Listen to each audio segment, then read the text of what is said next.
कल हम लोग कहाँ तक पढ़े थे? तो ये एनालिटिकल मेथड का फॉर्मूला बताया। एनालिटिकल मेथड का फॉर्मूले बताए थे, यानी कि दो वेक्टर की एडिशन ऐसे देना। कितनी तारीख है? 13 यस 7 21। तो हम दो वेक्टर के एडिशन ए ये था, बी ये था, दोनों के बीच की एंगल ये थीटा था, और ये हो गया हमारे रिजल्टेंट वेक्टर जिसकी मैग्नीट्यूड मॉडुलस लगा दूंगा तो हो जाएगा। और ये रिजल्टेंट आर की जो फॉर्मूले थे, आर की जो वैल्यू था वो कितना था जी? a² + b² + 2ab cos theta. R पे मॉडुलस क्यों लगा? मैग्नीट्यूड के लिए लगानी पड़ेगी, नहीं यानी तो डायरेक्ट ऐसे लिख लो, दोनों एक फॉर्मेट डायरेक्ट आर लिख लो। लिखना बंद करना है अभी। तो ये हो गया। जरा याद करो कि ये परपेंडिकुलर खींचे थे ना, इन सब चीजों को यहाँ पे थोड़ा हटा देता हूँ मैं। तो कल ये बी है, इस यहाँ से परपेंडिकुलर खींचे थे ना, ये पूरा कितना आया था? a+ ये वाला देखो तो, यहाँ पे क्या माना था कल? तो यहाँ पे ए माना था, यहाँ पे बी, यहाँ ई, यहाँ डी। तो ए क्या आया था कल? a+ b cos theta, a+ b cos theta. जरा बताओ तो डी क्या आया था? डी आया था b sin theta, b sin theta. b sin theta. अब पूछेगा कि भाई रिजल्टेंट की डायरेक्शन क्या होगी? रिजल्टेंट इधर है ना, यानी कि फाइनली मान लो इधर कोई गया, टर्न मार लिया, तो शुरुआती डायरेक्शन से किस डायरेक्शन में है वो? शुरुआती डायरेक्शन से इधर को है ना। तो शुरुआती डायरेक्शन से कौन सी डायरेक्शन है? यही वाली एंगल, इसको अल्फा कह दो, उधर थीटा लिख ले, ये अल्फा कह देता हूँ। तो ये अल्फा भी पूछा जाता है। Direction of resultant, direction of resultant, वो रिजल्टेंट किस डायरेक्शन में जा रहे हैं। तो भाई ये पता है और ये पूरा पता है, tan थीटा यूज करूँ तो p/b होगा कि नहीं होगा जी? तो मैं यूज कर लेता हूँ डायरेक्शन के लिए, tan अल्फा बराबर p, परपेंडिकुलर तो d हो जाएगा ना। अब भाई बेस कितनी हो जाएगी? a, तो tan अल्फा d कितने है जी? यहाँ पे लिखा आपने b sin theta, b sin theta by a + b cos theta. तो अल्फा कितनी हो जाएगी? अल्फा हो जाएगी tan इनवर्स। जब अल्फा निकालते थे तो इधर tan इनवर्स हो जाते, tan inverse b alpha dash नहीं लिखा, वो अल्फा का लाइन छोटा हो गया ना तो उसको बड़ा किया था। अल्फा बराबर tan inverse b sin theta by a + b cos theta, b cos theta. ये हो गया रिजल्टेंट का direction. In direction of resultant ये भी पूछे जाते हैं, तो ये फॉर्मूले से निकल जाएगी। डायरेक्शन ऑफ किसकी? Resultant vector, resultant vector, magnitude की तो डायरेक्शन होते नहीं, तो रिजल्टेंट वेक्टर जो होगी ना, वेक्टर फॉर्म उसका डायरेक्शन, मैग्नीट्यूड की डायरेक्शन नहीं, तो इसलिए मैंने वेक्टर लगा दिया। रिजल्टेंट वेक्टर की जो डायरेक्शन होगी वो अल्फा से निकाल लेंगे, थीटा तो दे ले रहेगा। ये समझ गए? अब यहाँ से हम डिफरेंट केसेस पढ़ेंगे। पहले इस एंगल को जरा नोट कर लो। तो अब ये एंगल अलग अलग होगी कि नहीं? अलग अलग एंगल होगी। दो वेक्टर के बीच की जो थीटा वाला एंगल था वो अलग अलग होगी, तो केसेस भी अलग अलग होगा। वही केसेस पढ़ेंगे। केस फर्स्ट, अगर थीटा हो जाए 0 डिग्री, थीटा क्या था भाई? ए और बी के बीच की एंगल, थीटा ए और बी के बीच की। अल्फा तो रिजल्टेंट का एंगल है ना जी, थीटा मिटा दिया मैंने, यहाँ पे था ये। तो अब जो रिजल्टेंट बनेगी आर, वो कितनी बनेगी जी? a² + b² + 2ab cos 0 degree. cos 0 कितना होता है? 1, तो 2ab यानी a + b का होल स्क्वायर होगी कि नहीं होगी? रूट बी और होल स्क्वायर भी दोनों क्या हो जाएगा? रूट बी a + b का होल स्क्वायर, तो रूट बी होल स्क्वायर दोनों क्या हो जाएगा ना? रूट बी है a + b का होल स्क्वायर, इट मींस कि a + b हो जाएगा। यानी कि अगर दो वेक्टर के बीच के एंगल 0 डिग्री हो, यानी a वेक्टर है ये, अब b वेक्टर ऐसे नहीं जाएगा, सीधे जाएगा, b वेक्टर है ये, दोनों की लेंथ को जोड़ दो, यहाँ से यहाँ गया और फिर उसी डायरेक्शन में यहाँ से आ गया, तो कितना आ गया जी? a + b। अगर मैग्नीट्यूड की बात करूँ तो a + b होगी ना, मैग्नीट्यूड का तो बात हो रहा है, समझ आया? थीटा 0 तो मीनिंग ये दूसरी केस थीटा जब 90 होगी यानी एक इधर तो दूसरा ऐसे परपेंडिकुलर जाएगी। थीटा जब सर नहीं समझा, हम पहले क्या बोले, लाइन नहीं थी ना, थीटा 0 था ना, टर्न नहीं मारा है ना, बिल्कुल टर्न नहीं मारा, सीधे न जाएगा दूसरा वेक्टर भी बेबी 0 डिग्री से जाएगा। दूसरी केस सेकेंड, अगर थीटा हो जाए 90 डिग्री तो कैसी फॉर्मूले बने, मतलब फिगर कैसे बनेगा, एक ये रहेगा और एक ये रहेगा, रहेगा कि नहीं रहेगा। ए और बी दोनों के बीच की एंगल बाहर वाली होती है ना, तो थीटा 90 डिग्री है ना, बाहर वाली होते हैं ना 90 है कि नहीं है। तो इस केस में देखता हूँ कैसा फॉर्मूला बनेगा। तो रिजल्टेंट की जो फॉर्मूले बनेंगे वो a square plus B square plus 2ab cos 90, 2ab cos 90, cos 90 कितने होते हैं 0। तो क्या फॉर्मूले बनेंगे, a square plus B square, just like hypotenuse, just like hypotenuse. देखो ना हाइपोटेनस ना, base square plus perpendicular square का रूट, क्योंकि है भी तो उसी तरह से, ये भी हमारे ख्याल से समझ में आया होगा। तो तुम्हें मैंने कहा इसमें थर्ड में वो तो क्या ना, थर्ड में अब क्या बनेगा 180 डिग्री, धीरे धीरे बढ़ा रहा हूँ। देखो पहले क्या था, पहले 0 डिग्री फिर 90 डिग्री फिर ऐसे घुमाओ 180 फिर 270 होगी कि नहीं। तो केस थर्ड में क्या बना जी 180 डिग्री, 180 पहले ना। तो अब क्या होगी भाई, थीटा की जगह 180 ले लूं तो रिजल्टेंट क्या बनेगी, उसकी magnitude a square plus B square plus 2ab cos 180 कितने होते हैं ये जी, नहीं पता 180 माइनस 1, देखो शॉर्टकट cos 0 कितने, cos 0 1, 0 के जस्ट अपोजिट में 180 होता है ना, तो उल्टा मार दो -1, डायरेक्शन पलटी मार दिया तो माइनस लगा दो, ये हर जगह लगा सकते हो, जस्ट पलटी मारे ना माइनस लगा देना, तो -1 cos 180 हो जाएगा -1। तो यहाँ से क्या लिखा जाए जी a square plus B square minus 2ab, -1 हो गया ना वो cos 180 का, तो a माइनस बी का होल स्क्वायर, रूट भी गया और दोनों गए। इसका मतलब अब देखो इसकी मीनिंग क्या निकल रही है जी, इसकी मीनिंग निकल रही है कि हम इधर a जा रहे थे और जस्ट पलटी मार ली, यानी कि इधर आ गए कुछ b लेंथ से, मान लो a लेंथ गया, b लेंथ वापस से आ गया, तो भाई माइनस करनी पड़ेगी ना, वापस आ गया रिजल्टेंट या displacement in the sense minus होगी ना, 0 हो गया ना। अब ये नहीं पता कि ये भी बराबर है, अगर बराबर होगा तो 0 होगा ना, मैं ये नहीं कर रहा हूँ कि बराबर है, बराबर होगी तो 0 होगी, कह तो नहीं होगी वहीं आ गया है, लेकिन a माइनस बी होगी, ये बात क्लियर है, क्योंकि टर्न मार लिया 180, मतलब टर्न मार लिए, नोट करोगे, नोट करो। केस 4 में थीटा कितने दिए थे हमने 270, तो इस केस में तो फिगर कैसे बनेगी जी, a अभी ऐसे नीचे 270 है ना, ऐसे घूमेगी ना, ऐसे घूमेगी इतना, एंटी क्लॉकवाइज एंगल होते हैं, पहले पूरा सर्कल ही ऐसे घूमेगी, ये हो गया 270 डिग्री। तो इस केस में जो r की मैग्नीट्यूड होगी वो root under a square plus B square plus 2ab cos 270 होते हैं 0, तो ये हो गए a square plus B square, ठीक है। ये भी तो हाइपोटेनस की तरह है ना, ऐसे देखो ये ले नीचे है, लेकिन इतने समझ आ गए, ठीक।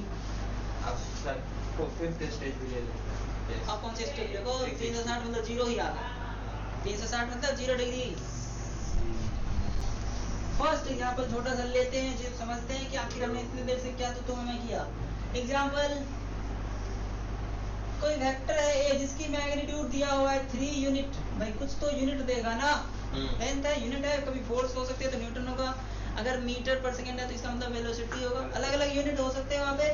b कोई वेक्टर है दैट इज 4 यूनिट, और दोनों वेक्टर के बीच की एंगल है थीटा है 60 डिग्री, थीटा 60 डिग्री, फाइंड करना है रिजल्टेंट। इस दोनों को जोड़ने के बाद क्या लेंथ बनेगी रिजल्टेंट, तो वो रिजल्टेंट निकालना है, बोलो हाँ कि ना, बनेगी कि नहीं, हाँ ठीक है, तो मतलब बनेगी, बन जाएगा, तो बनाओ। Resultant and direction of resultant, दोनों एक साथ पूछे जाते हैं। डायरेक्शन ऑफ रिजल्टेंट, अब पूछ दिया तो निकालना पड़ेगा ना, नहीं पूछता तो नहीं निकालना पड़ेगा। देख लो सॉल्यूशन। रिजल्टेंट के फॉर्मूले होते हैं डायरेक्ट, मैग्नीट्यूड दिया है, मैग्नीट्यूड पूछ रहा है तो ये लगाऊंगा a square plus b square plus 2ab cos theta. मैं तो डायरेक्ट लिखता हूँ, ये देता हूँ 3 स्क्वायर प्लस 4 डायरेक्ट की जगह क्या करने लगे? प्लस 2 3 4। हाँ क्या? हाँ बोले डायरेक्ट लिखता हूँ, तो 3 स्क्वायर क्यों लिख रहे हैं? नहीं ये मैं मॉडुलस नहीं देता हूँ। 3 square plus 4 square plus 2ab cos 60। cos 60 कितने 1/2, तो ये कितने हो जाएंगे 9 16 25 8 12 24 12 37। यूनिट्स डालो, यूनिट तो होगी ना कुछ ना कुछ। डाल दिया। अच्छा डाल दिए, चिटिंग पास करते हो। डायरेक्शन निकालो, यानी tan अल्फा। डायरेक्शन क्या? 4√3/7 tan alpha b sin theta by a plus b cos theta, b sin theta by a plus b cos theta. तो tan alpha b sin theta, b कितने है जी 4, sin theta कितने 60 degree by a कितने 3 plus 4 cos 60 degree. होगी कि नहीं होगी? नहीं। तो 4 नहीं होगी, हाँ, होगी। तो b ये तो ऊपर 2 हो गए, 4 sin 2√3 √3/2 होता है ना sin 60 डिग्री। हाँ। कट जाएगा 2 इसके साथ, 3 प्लस 2 5, 2 का नहीं है 1/2 करेंगे तो अल्फा क्या हो जाएगी यहाँ से tan इनवर्स क्या सर नीचे में? अरे बाबा कैलकुलेशन किया हूँ। नहीं तो नीचे में कैसे 5 कर दिया? 3 4 cos 60 1/2 1/2 तो 7/2 ना।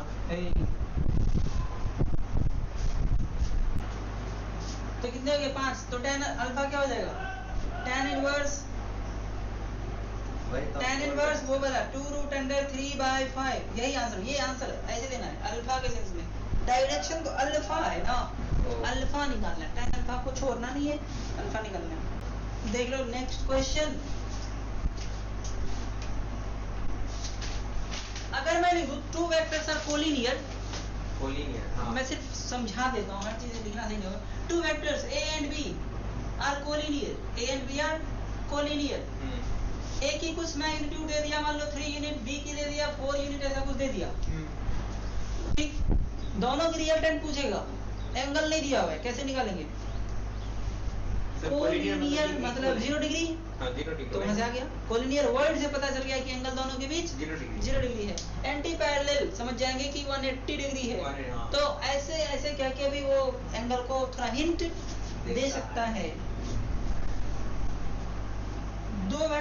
To vectors have same magnitude, magnitude ही तो देना है इस सवालों के लिए। तो two vectors have same magnitude. Anti parallel पढ़ा रहे थे सर। एंटी पैरेलल में हाँ उस टाइम आप बोले थे कि ऐसे और ऐसे भी हो सकता है। हाँ। और ऐसे और ऐसे भी हो सकता है। ऐसे ऐसे तो ऐसे ऐसे और ऐसे हाँ वैसे। क्यों नहीं होगा जी? हाँ तो वैसे होगा तो फिर वो 270 डिग्री नहीं 270 डिग्री हो उससे जाएगा। नहीं मतलब, इस दोनों के बीच एंगल देखो ना, दोनों के बीच एंगल हाँ। 180। भाई दोनों के बीच एंगल देखना है मुझे, हम X axis Y axis Z axis को थोड़ी ना ले जा रहे। तो हमारे पास दो vectors have equal magnitude. Two vectors having equal magnitude, equal magnitude दो वेक्टर के बीच, यानी कि मैग्नीट्यूड क्या है? इक्वल है दोनों वेक्टर की। एंड एंगल क्या है? कुछ थीटा दे देता हूँ। Two vectors having equal magnitudes and angle between vectors, angle between vectors is theta. दोनों के बीच की एंगल थीटा दे दिया है। तो resultant and direction of resultant पूछ रहा है। Find resultant and direction of resultant. Find resultant and direction, दोनों निकालना है, दोनों निकालना है। निकालो, शुरू कर लें?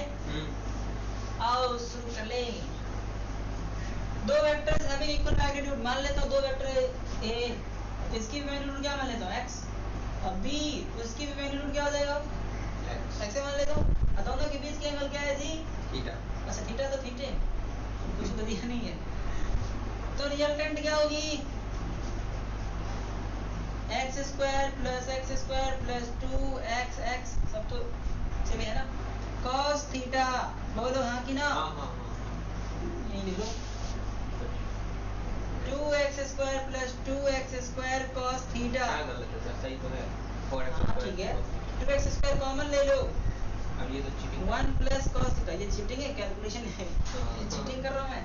2x² 1 plus cos theta, 1 plus cos theta, देखो 1 प्लस 2 cos थीटा पढ़े हम लोग, मैं cos 2 थीटा पढ़े हैं, 2 cos स्क्वायर थीटा हाँ पढ़े ना, नहीं पढ़े हैं, ट्रिगोनोमेट्री में फार्मूला कहा था ये cos 2 थीटा वाला यूज होता है। तो 1 plus cos 2 theta, 2 cos square theta, 1 minus cos 2 theta, 2 sin square theta. यहाँ पे 2 थीटा तो यहाँ पे उसका आधा एंगल है, यहाँ का एंगल का आधा है स्क्वायर वाला के पास, तो यहाँ थीटा होगी तो वहाँ थीटा बाई 2 दे देंगे, थीटा बाई 2, क्योंकि यहाँ पे तो थीटा है, तो ये क्या हो जाएगी फिर, तो सर वहाँ पे आप लिखे क्यों नहीं बाई 2 की क्यों? अगर वो आधा है तो थीटा बाई 2 कर दीजिए ना। मैं इसका फॉर्मूला बता रहा हूँ, वो तो 2 थीटा वाला फॉर्मूला है, हाँ। ये ना है हमारे पास ओ हाँ हाँ 1 प्लस cos थीटा, तो तब ना 2 cos स्क्वायर थीटा बाई 2 करूंगा इस वाले के लिए, तो into 2 cos square theta by 2, दो को 2 है, ये 2 इससे काट मत देना, ज्यादा होशियारी मत करना, हो एंगल का ट्रिक। हाँ तो 2 बाहर, x² का x बाहर, cos स्क्वायर थीटा का cos थीटा बाई 2 बाहर, एंगल तो रूट का इफेक्ट नहीं पड़ता ना एंगल पे, स्क्वायर था तो एगो निकल गया, यानी देखो तो 2a cos थीटा बाई 2 आया था, तो थीटा में गड़बड़ कर दिया था, cos थीटा में तुम्हारा गड़बड़ हो गया था, तो 2a cos थीटा बाई 2, ये रिजल्टेंट हो गया हमारे को, ये रिजल्टेंट समझ में आया। अब डायरेक्शन देख लो, tan alpha b sin theta by a plus b cos theta, b क्या है भाई, सब तो x है, sin theta by x plus x cos theta, सब तो x से है ना जी, बोलो बोलो भी, no yes sir. x sin theta, x common ले लेता हूँ, 1 प्लस cos थीटा, फिर से फॉर्मूला लगा लूंगा 1 प्लस cos थीटा वाली, x sin थीटा, एक minute, x into 2 cos square theta by 2, हाँ बोलो क्या बोलने वाला था, कुछ नहीं बोलने वाला था, तो ऊपर चलते हैं, tan अल्फा बराबर, देखो भाई cos स्क्वायर थीटा बाई 2 है, ये तो कोई ट्रिगोनोमेट्रिक फार्मूला सेटिंग ही नहीं हो रहा है, अब याद करता हूँ, सेटिंग करता हूँ मैं, अब अगर ऊपर में भी थीटा बाई 2 आ जाए तो कुछ हो सकता है कट जाए या कुछ फॉर्मूले बन जाए नया वाला, याद करो sin 2 थीटा पढ़े थे, sin 2 theta, 2 sin theta cos theta पढ़े थे क्या, 2 sin थीटा cos थीटा, अगर आधा कर दूं तो उधर आधा कर देता हूँ, क्योंकि यहाँ पे तो एक वो थीटा है ना, तो यहाँ पे क्या हो जाएगी, x into 2 sin theta by 2 cos theta by 2 होगी कि नहीं, और नीचे वाली क्या है, x into 2 cos theta by 2, 2 बार लिख देता हूँ, स्क्वायर है ना तो 2 बार लिख देता हूँ, जिससे कि काटने में सुविधा हो जाए, स्क्वायर है नीचे।